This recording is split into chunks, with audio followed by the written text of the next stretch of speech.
Entonces vamos a hablar de este tema. Alguien dice que soy un pájaro de mal agüero, porque cuando tú predicas lo que a la gente no le gusta, se molesta. Jesús no predicaba para agradar el gusto del cliente.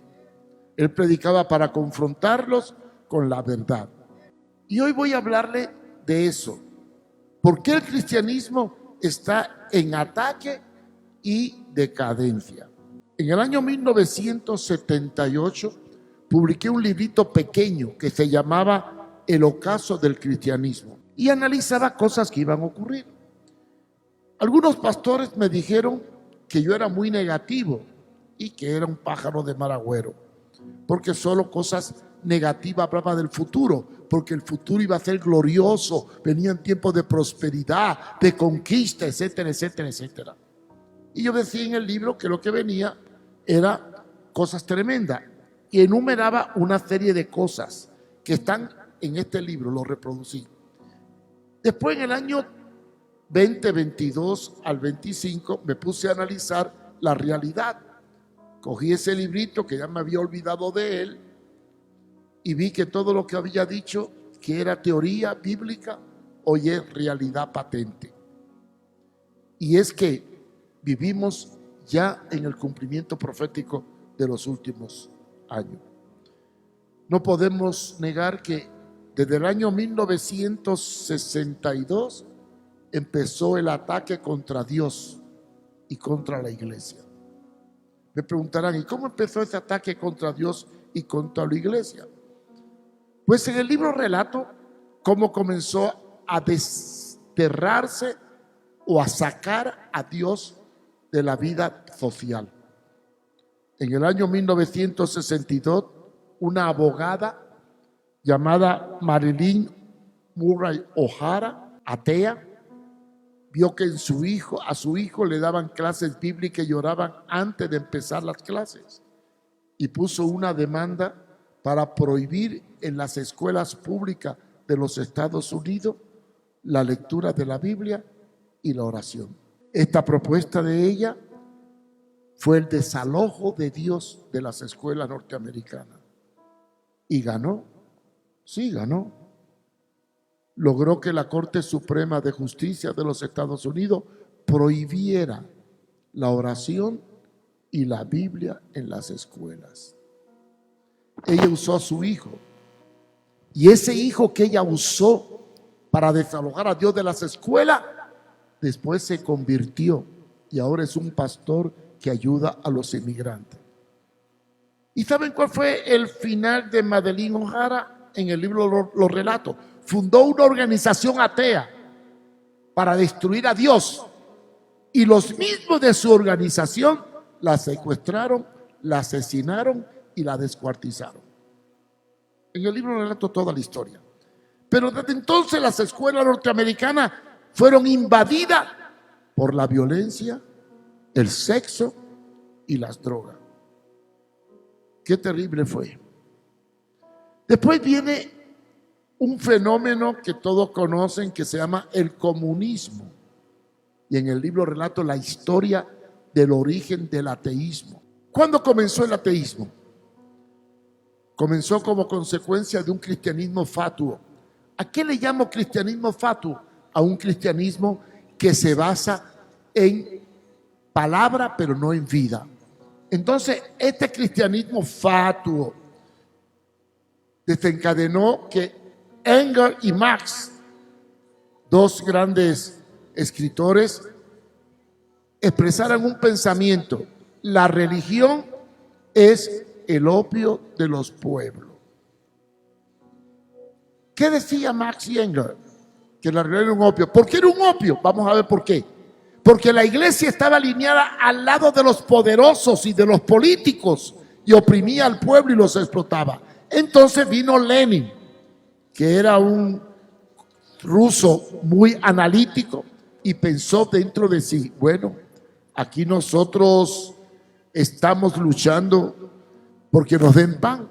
Y cada vez que vamos a pedirle pan a los gobernantes, que eran los zares, nos salían con el cuento: Cristo era humilde, y nos daban un sermón para tenernos pasando hambre, mientras la iglesia estaba al lado de los poderosos y los ricos. Entonces, Lenin, tomando los pensamientos de Marx, dijo, si cada vez que reclamamos un derecho nos sacan a Cristo para tenernos pasando hambre, eliminemos a Dios y se acabó el hambre. Y entonces nació la revolución bolchevique que dio origen al comunismo y decretó el ateísmo como doctrina del Estado. Vemos dos realidades. Uno, desalojo a Dios de las escuelas. Dos, desalojo a Dios de la vida social por los malos testimonios de los llamados cristianos. ¿Y ahora qué? Últimamente estamos siendo atacados para destruir el cristianismo de la sociedad. Acorralar y desalojar a Dios de la vida pública, de la vida social. Y entonces vamos rumbo a un caos y a una decadencia. Pero yo voy a entrar en la Biblia para analizar este fenómeno. ¿Cuáles son los planes actuales del nuevo orden mundial para destruir el cristianismo? ¿Cuáles? Ya vamos a ir a la palabra. Preparen la Biblia. Vamos a analizar cuáles son los planes, bíblicamente hablando. Pero hay varias organizaciones que se han creado para atacar y destruir la iglesia y a los cristianos. Primero fue el Club de Roma. Últimamente, el Club de Bilderberg. Por último, en el año 2016, el Foro de Davos. Y esto lo pueden buscar en internet. Del Foro de Davos nace el Fondo Monetario Internacional. Y a partir de ahí, la ONU elabora un esquema de antivalores llamado la Agenda 2030. ¿Cuánto han leído qué es la Agenda 2030? Levante la mano.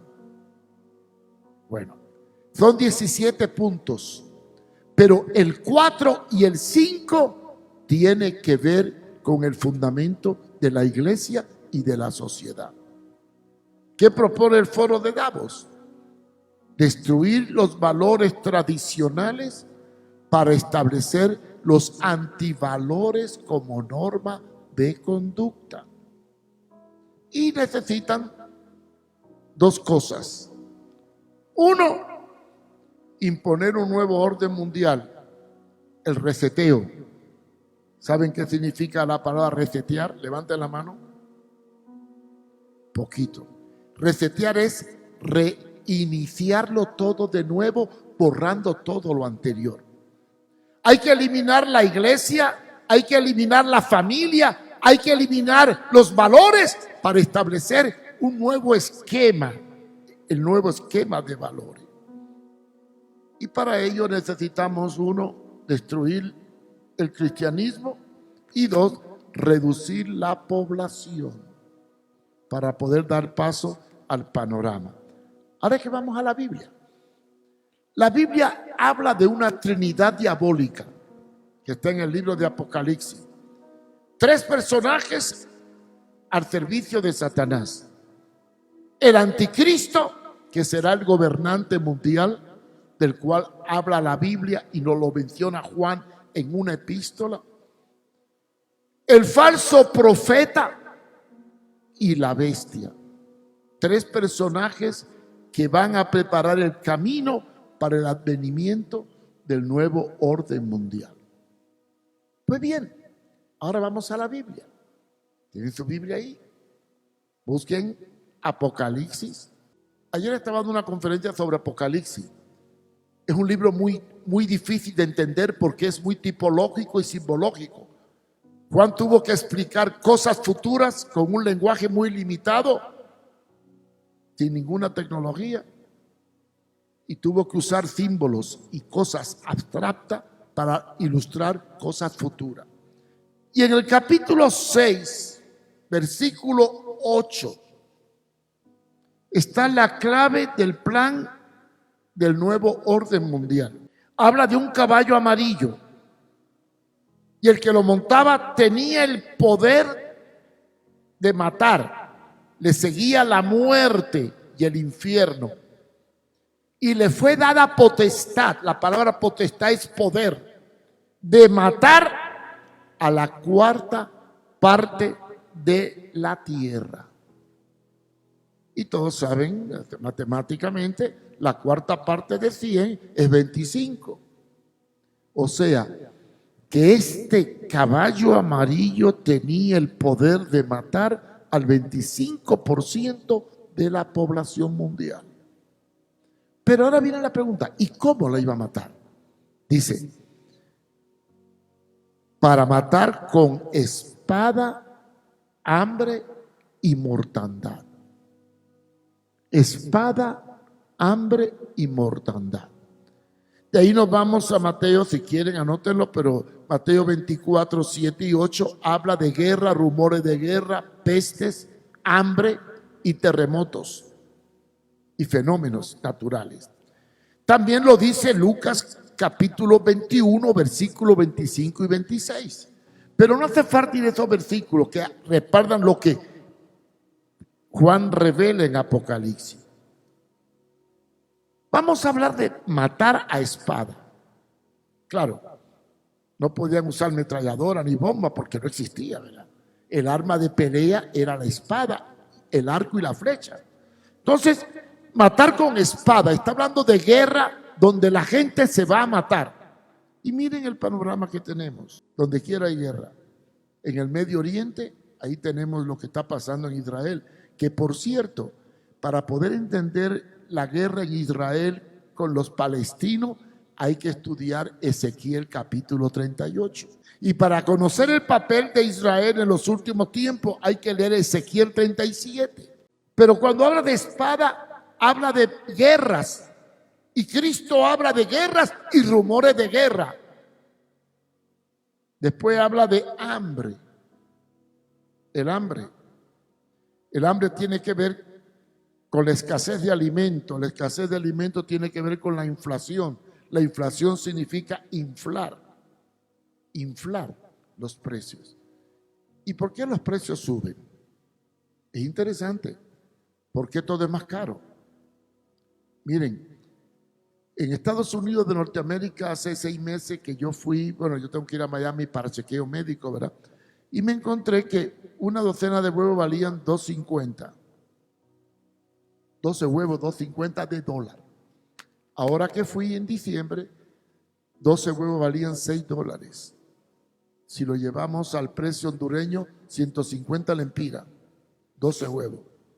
Nosotros vendemos en la finca el cartón a 85 lempiras, 30 huevos. Si lo pudiéramos exportar, olvídate. ¿Qué significa la inflación? Te produce menos y la gente demanda más. Es sencillo. Si produzco menos y hay más demanda que oferta, el precio sube. Si fuera al revés, si hubiera más oferta que demanda, el precio baja. ¿Qué indica este fenómeno de la inflación? Escasez. ¿Qué indica la escasez? Hambruna.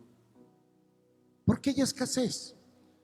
Bueno, vamos a analizar el capítulo 6, los 4 caballos de Apocalipsis. El caballo anterior que está más arriba, en el 6 y 7, es un caballo negro que tiene una balanza, que habla de crisis económica, de escasez, de falta de alimentos. Una de las cosas que viene es una hambruna, por 2 razones. El cambio climático y los fenómenos naturales destruyen las cosechas, aumenta la población y entonces viene la hambruna. ¿Cómo resolver la hambruna? Casualmente esa es la estrategia del foro de Davos. En el 2016 se planteó la necesidad de reducir la población del mundo porque no va a haber alimentos, no porque no hay recursos naturales, sino porque hay un deterioro natural. Y entonces plantearon eliminar a las personas. Quizás muchos no saben esto, pero Bill Gates, Soros y unos cuantos multimillonarios elaboraron el plan para reducir la población del mundo. Y la Agenda 2030 ocultamente tiene el plan de reducir la población del mundo. Y la Biblia ya nos dice que el caballo amarillo tiene la facultad de reducir el 25% de la población mundial. ¿Y cómo la va a reducir? Con espada, igual a guerra, con hambre y con pestilencia o mortandad. ¿Qué es pestilencia y mortandad? El pastor me dijo que no lo dijera, porque, pero han fabricado técnicas biológicas para eliminar y reducir la población del mundo. Y una de ellos fue el invento del COVID. Yo siempre he creído que el COVID no es un virus, es algo fabricado intencionalmente. Porque miren, quizás hay que ser un poco analítico. ¿Cuál es el problema de los Estados Unidos, de los chinos y de Europa? Bueno, vamos a explicarlo. En el pasado se planificó mucho la familia, mucho auge del aborto y mucho auge de planificación familiar para reducir los hijos. ¿Qué ha ocurrido? Han reducido tanto la población en Europa y en Estados Unidos que ahora se encuentran con un fenómeno. Se les ha envejecido la población y no tienen cómo mantener un 60% de jubilados con un 40% de jóvenes, entre ellos niños. Ese 40% de menores de 60 años están los niños, que decir que tienen una fuerza productiva de un 30 a un 20% para sostener a un 60% de jubilados. Y claro, no pueden sostener una economía esta situación. Por eso Estados Unidos y Europa, principalmente España, está llevando los jóvenes de América Latina y ha habido una inmigración muy grande. ¿Cómo puedo reducir la población mundial? Con guerra, con hambre, pero creando enfermedades que los maten. Y ahí nació el COVID. Ahora está saliendo a la luz toda la realidad. En este libro revelo cosas que se van a asustar los que se vacunaron, pero bueno, es bueno que lo sepan, para que se cuiden. ¿Sí? ¿Por qué? Porque el plan de reducir la población es una estrategia que prepara el camino para el advenimiento del anticristo. Pero ahora viene lo más importante, lo que me llama más la atención a mí, y tenemos que ver cuál es el plan específico para que pueda venir el anticristo y crear un nuevo orden mundial. Dos palabras: reseteo y globalización. La palabra globalización está de moda desde el año 2002. ¿Cuántos han oído la palabra globalización? ¿Saben lo que significa globalizar? Establecer un esquema económico, social y político uniforme en todo el mundo. Eso es globalizar. O sea, que todos los países tengan la misma economía, la misma justicia y el mismo sistema para controlar. Pero aquí vienen las dos preguntas. ¿Qué es o qué necesita el anticristo para poder entrar en escena en el nuevo orden mundial? ¿Y cómo podremos llegar al nuevo orden mundial? Lógicamente, tenemos que regenerar todo el sistema político y económico. Y aquí donde viene la realidad de los dos personajes clave que habla Apocalipsis, el anticristo y la bestia. Y en este libro explico muy bien quién es el falso profeta, quién es la bestia y quién es el anticristo. El anticristo es el gobernador, el que va a regir. Pero para que él pueda entrar en escena, tiene que haber un condicionante. ¿Qué es un condicionante? Las condiciones socioeconómicas y políticas.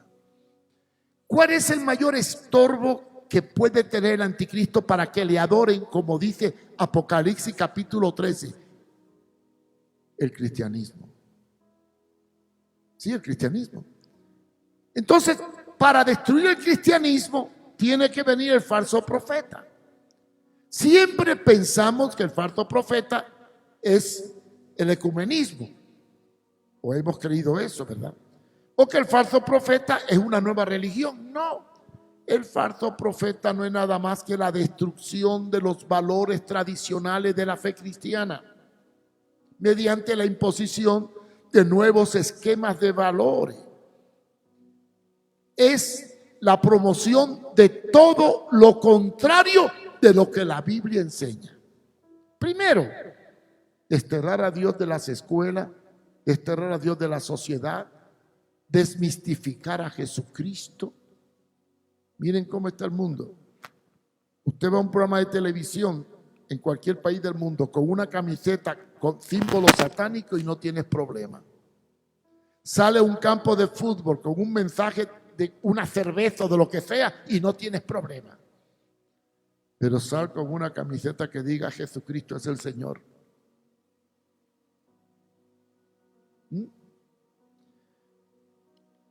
¿Qué promueve el nuevo orden mundial? Los antivalores.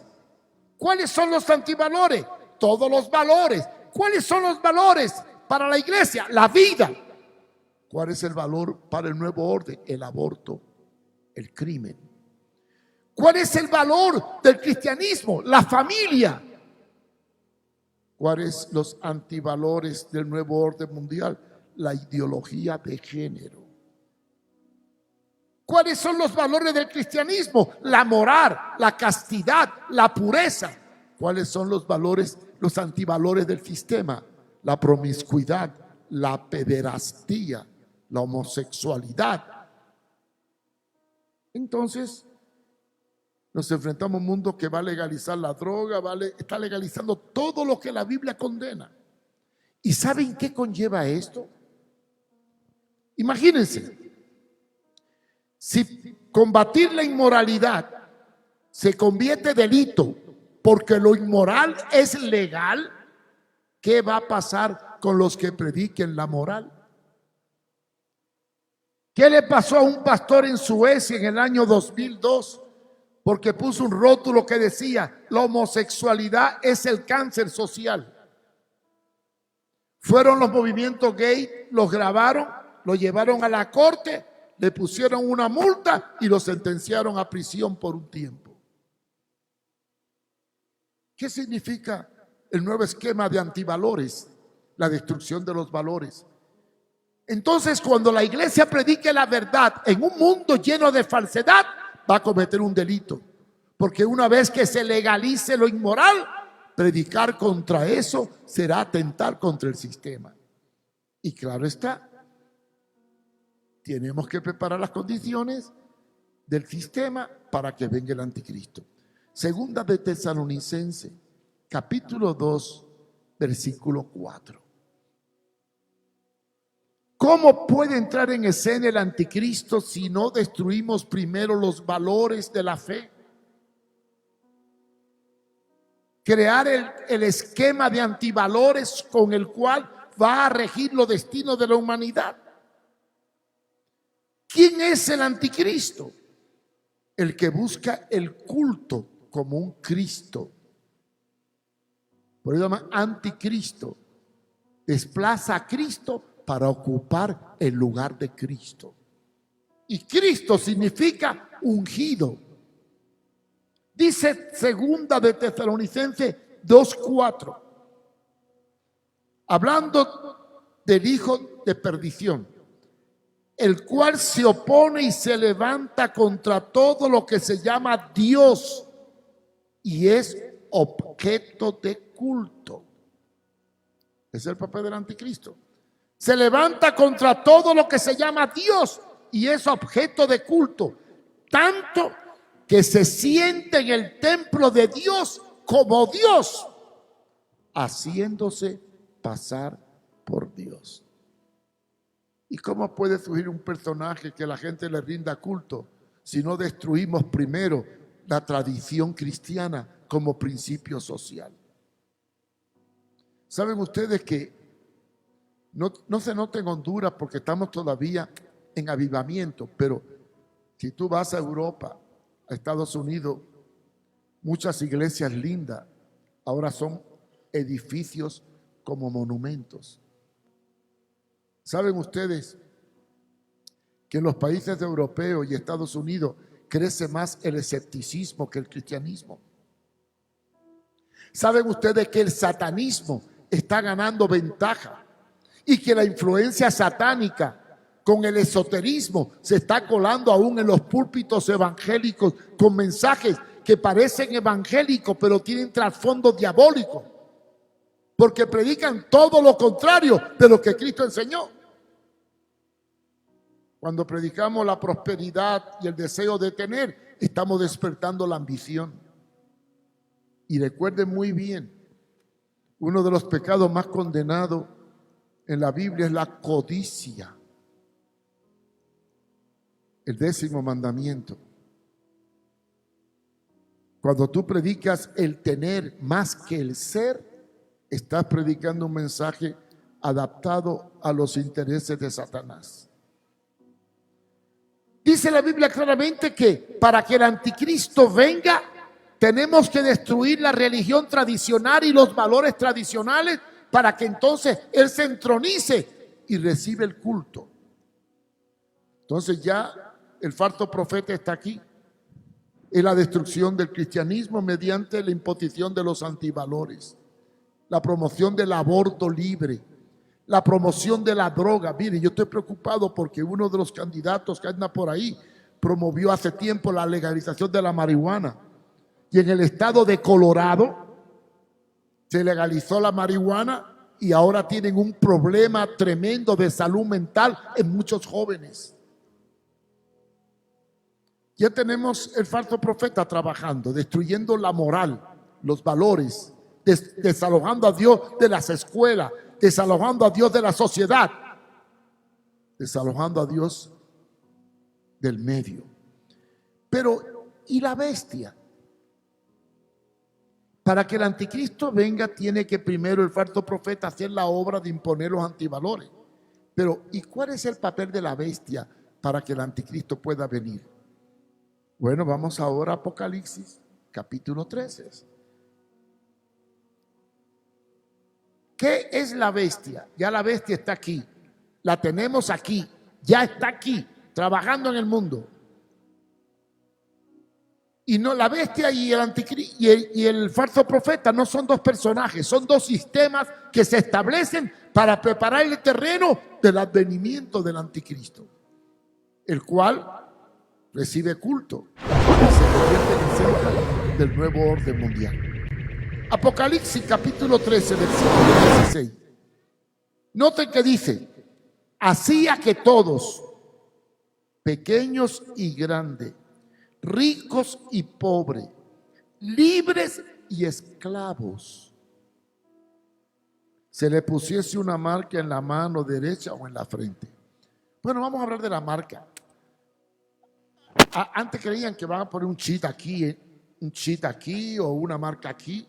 Mira, piensen en Juan en la isla de Patmos desterrado, viendo una visión del futuro con un lenguaje muy pobre. No podía describir. En la época antigua, los animales y las personas que eran esclavas se marcaban. Podían marcarlo con un tatuaje o con una argolla, pero había una marca para esa persona. Esta marca se ponía en lugares visibles para saber que era un esclavo, y los animales se marcaban como se siguen marcando hoy en día. Entonces, cuando el apóstol Juan habla de una marca en la frente o en la mano, está hablando de un sistema de control. No es necesariamente un tatuaje ni un chip, es un sistema de control. Y la prueba está en el versículo que sigue, 17. Para que ninguno pudiese comprar o vender si no tuviese la marca o el nombre de la bestia o el número de su nombre. Fíjense bien, una marca para comprar y vender, un control de compra y venta, un control en la economía o en las personas. Y habla de que es el nombre de la bestia. ¿Quién es la bestia? Vamos a ver. Es un número. Es un número. Vamos ahora al versículo 18. Aquí hay sabiduría. En otras palabras, está oculto detrás sabiduría. El que tiene entendimiento, cuente el número de la bestia. Ahora ya habla de un sistema numérico. Habla de un sistema numérico. Pues es número de hombre. Número de hombre. Y después menciona el número 666. ¿Saben que los judíos les gusta mucho la cábala? ¿Qué es la cábala? El sistema numérico de la interpretación del hebreo para poder interpretar los hechos. Usan mucho la cábala, o sea, un sistema numérico. En la Biblia hay números que son simbólicos. El 6 es simbólico como el 7 es simbólico. El 6 representa el sexto día en que Dios creó al hombre. Por lo tanto, lo dice muy bien ahí, es número de hombre. Si es número de hombre, está hablando del sexto día en que Dios creó al hombre. Y habla de 666, que es 18. 18 múltiplo dividido por 3 da 6. Está hablando de un sistema numérico mediante el cual se controla todo lo que se compra y se vende. ¿Está claro? Claro, el pobre Juan, tener que explicar algo que no existía, es difícil. ¿Cómo explicaría usted si está en una selva y nunca ha visto un avión cuando un avión pasó? ¿Qué diría usted? ¿Un ave embramada o un ave que ruja? Describir lo que no existe es difícil. Los que tienen más de 60 años, ¿cómo puede explicar un celular en la época que vivía si no existía el celular? Y el sistema digital. ¿Quién puede explicar qué es un algoritmo si el algoritmo es algo que salió ahora con la tecnología de la computación? ¿Qué es el algoritmo? Un sistema numérico mediante el cual se establece una serie de mecanismos que controla cierta área. Cuando Juan habla del número 666, no está hablando de una 66 en la frente ni cosas por el estilo, está hablando de un sistema de control sobre las personas. Ahora bien, si el anticristo va a controlar el mundo, ¿cómo lo va a hacer? Pregunto. Cuando yo estudiaba en el Instituto Bíblico, yo me hacía muchas preguntas en el año 63. ¿Cómo es eso que el anticristo va a controlar todo el mundo? Y va a saber qué hace, a dónde sale, y los va a controlar. Para mí era imposible. En aquel entonces era imposible. Hoy yo tengo un celular aquí, puedo sacarlo y puedo saber dónde está mi esposa en estos momentos. ¿Lo sabía usted? ¿Sabía usted que los celulares inteligentes son tan inteligentes que te tienen controlado? Saben a dónde va, qué hace, y aunque lo apague, te siguen localizando. Pero eso no es nada. Hay algo más que no tienen controlado. El mundo ha entrado ya en la etapa final del control absoluto de las personas. La IA, inteligencia artificial. ¿Sí? Qué terrible, ¿verdad? La IH está desplazada por la IA. ¿Qué es la IH? La inteligencia humana. Ya la inteligencia artificial se está adueñando de nosotros. Y sin darnos cuenta, ya estamos bajo la influencia del esquema del nuevo orden mundial en cuanto al control absoluto de las personas.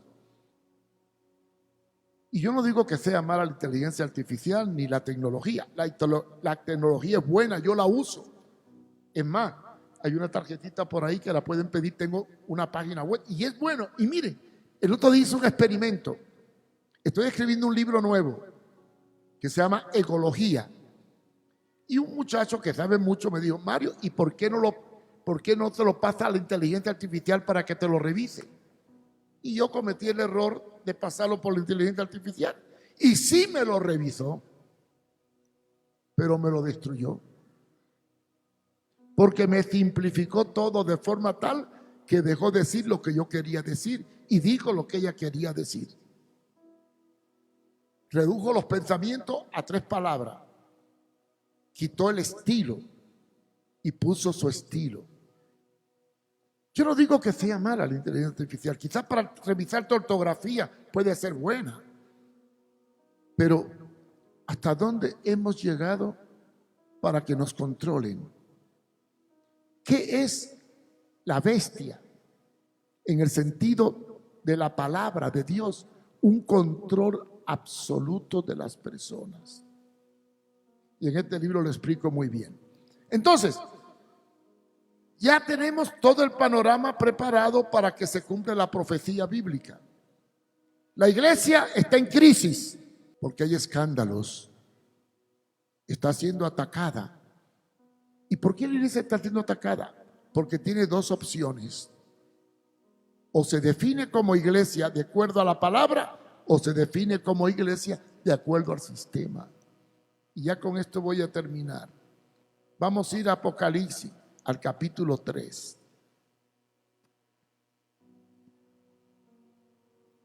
¿Cuál es la realidad a la cual nos enfrentamos como iglesia en estos tiempos que vivimos? ¿Y por qué digo que el cristianismo está bajo ataque? Porque una de las metas del nuevo orden mundial es destruir la religión para poder establecer la religión del anticristo, el culto al sistema. Ahora, yendo a Apocalipsis al capítulo 3, 2 y 3 nos habla de 7 iglesias que son 7 períodos históricos. Y en el capítulo 3, a partir del versículo 7, nos habla de 2 iglesias. Una se llama Filadelfia, que significa fiel y verdadera. Y tiene una característica que está en el versículo 8. Yo conozco tus obras, o sea, Dios conoce las obras de esta iglesia. Y después le da una promesa. He aquí he puesto delante de ti una puerta abierta que nadie puede cerrar. Es la iglesia prometida de protección del arrebatamiento. Y después afirma algo, porque tiene poca fuerza. En la versión del 1909 dice, tiene poca potencia. ¿Qué es poca fuerza? ¿Que no tiene el espíritu? No, no se refiere a fuerza espiritual. Tiene poca fuerza económica y política. No es una iglesia que busca acomodarse al sistema. No se mete en política. ¿Por qué no se mete en política? Porque entendió muy bien el sermón de Jesucristo. Somos un reino dentro de otro reino. Y no se pueden servir a 2 señores.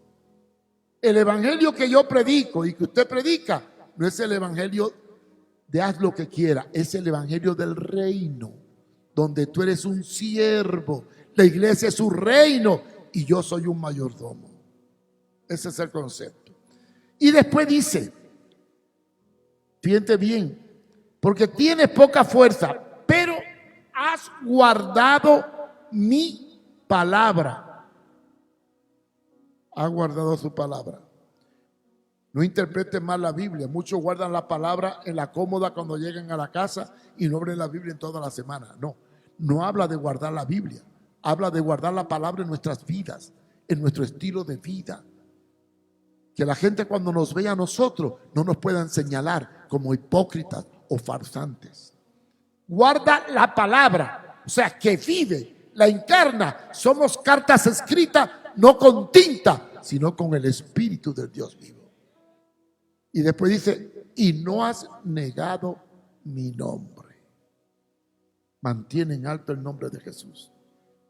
Esa es la iglesia verdadera. La iglesia que estamos perdiendo.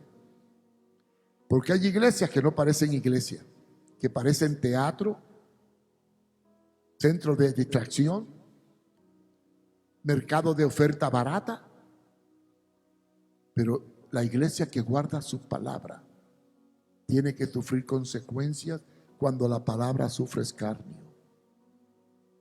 Y después dice, no has negado mi nombre. Y he aquí que os entrego en la sinagoga. Es una iglesia sufrida, perseguida. Miren el versículo 10, porque has guardado la palabra de mi paciencia, yo te guardaré.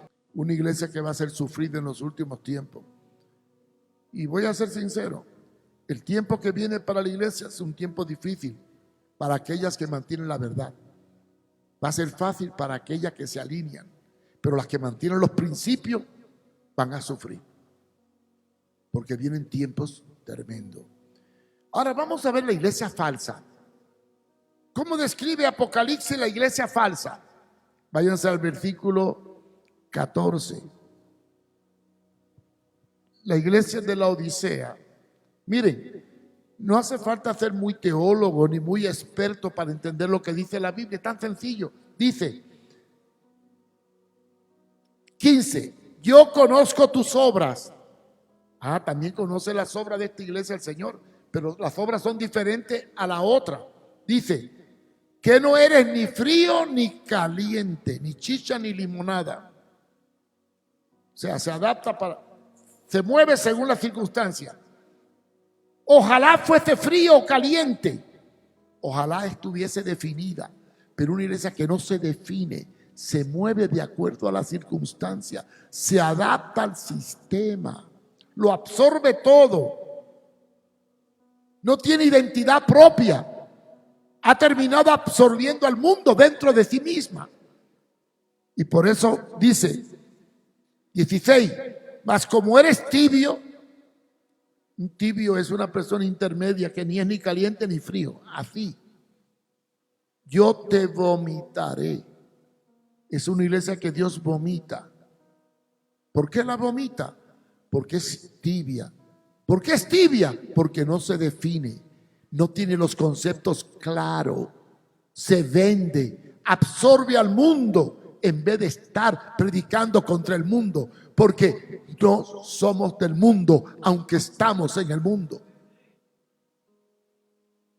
Y después la describe en su ambición, en sus prédicas, en su estilo de vida. Miren cómo dice el 17. ¿De qué se jacta esa iglesia? Soy rica y no tengo necesidad de nada.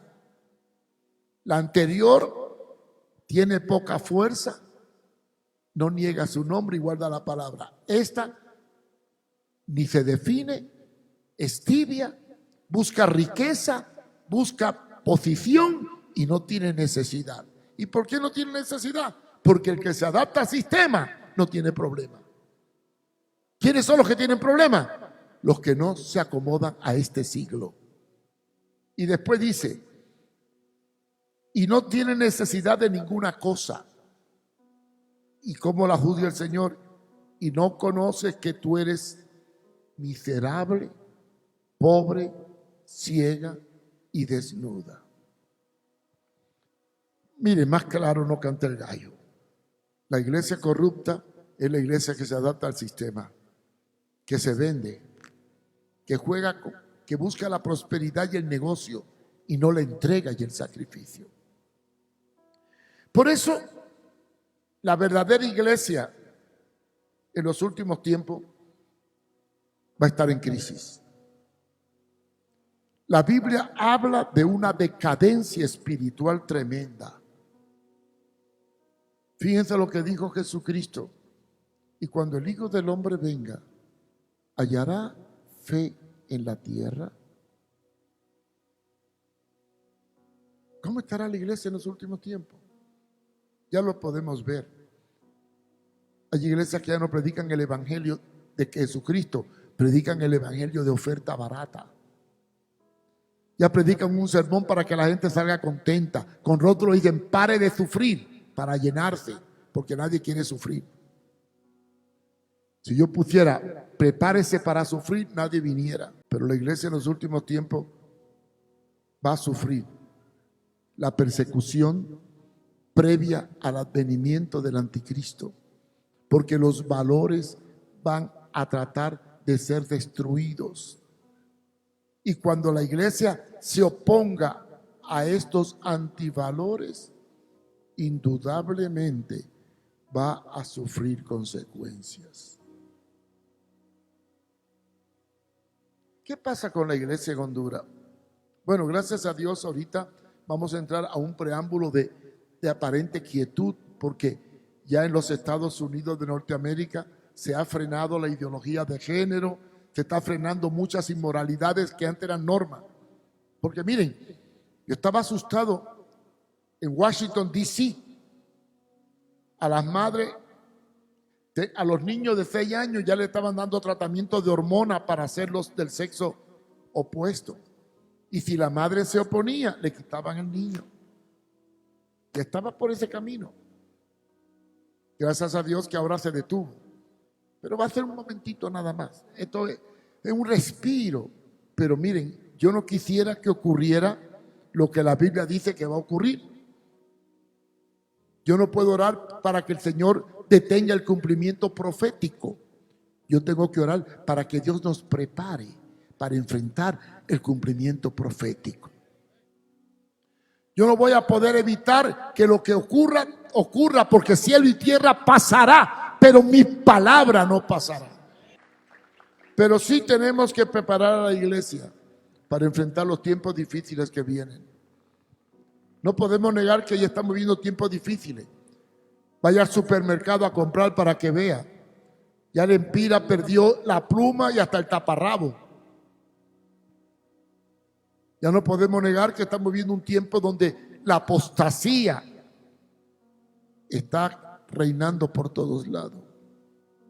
Donde el cristianismo bíblico, práctico, está en decadencia porque hay un cristianismo artístico y de entretenimiento que está dominando.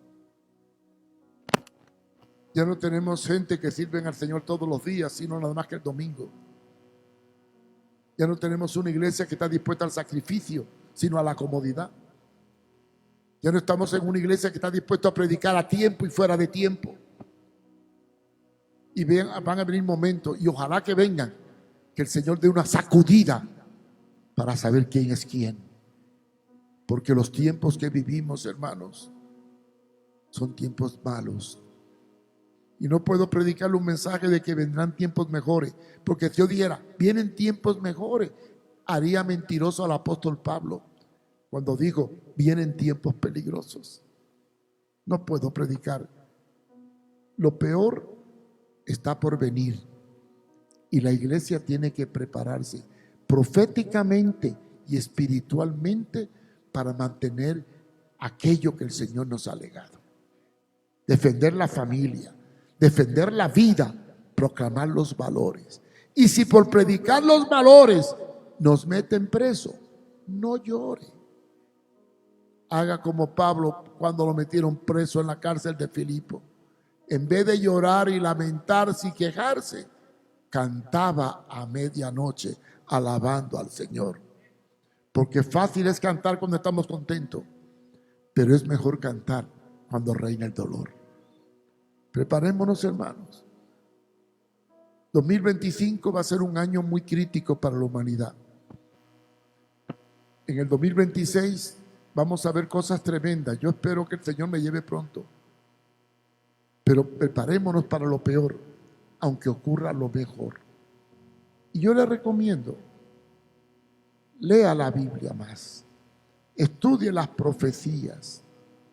Porque la profecía es el propósito de Dios para que tomemos precaución y estemos como las vírgenes sabias, con el suficiente aceite para esperar al esposo. El aceite significa el Espíritu Santo. Preparémonos, porque vienen tiempos difíciles para la iglesia. Y si no aprovechamos este tiempo para predicar y hacer lo que Dios nos manda hacer, después nos vamos a lamentar. Recordemos un texto que está en el Evangelio de Juan, palabra de Jesús. Trabajad mientras que el día dura, porque la noche viene cuando nadie podrá obrar. Vamos a orar. Padre, te damos gracias. Abre nuestros ojos para poder entender los tiempos que vivimos, oh Dios. Que como iglesia podamos predicar a tiempo y fuera de tiempo. Que lo que tengamos que hacer lo hagamos presto. Que escudriñemos más tu palabra para poder estar listo para enfrentar cualquier ataque del enemigo que venga. Ayúdanos, oh Dios, a hacer la iglesia fiel y verdadera, que no niega tu nombre y vive tu palabra. Ayúdanos, oh Dios, que aunque no tenemos poder económico ni político, sigamos predicando tu palabra y proclamando tu reino en un mundo en decadencia. Ayúdanos, oh Dios, a enfrentar el 2025 preparándonos más que nunca para evangelizar, para trabajar por tu reino y sobre todas las cosas tener convicción de que los días son malos y tenemos que estar apercibidos para tu venida. Gracias, Padre, en el nombre de Jesús. Amén, amén. Dios le bendiga, Dios le guarda. Por aquí, Padre Pastor.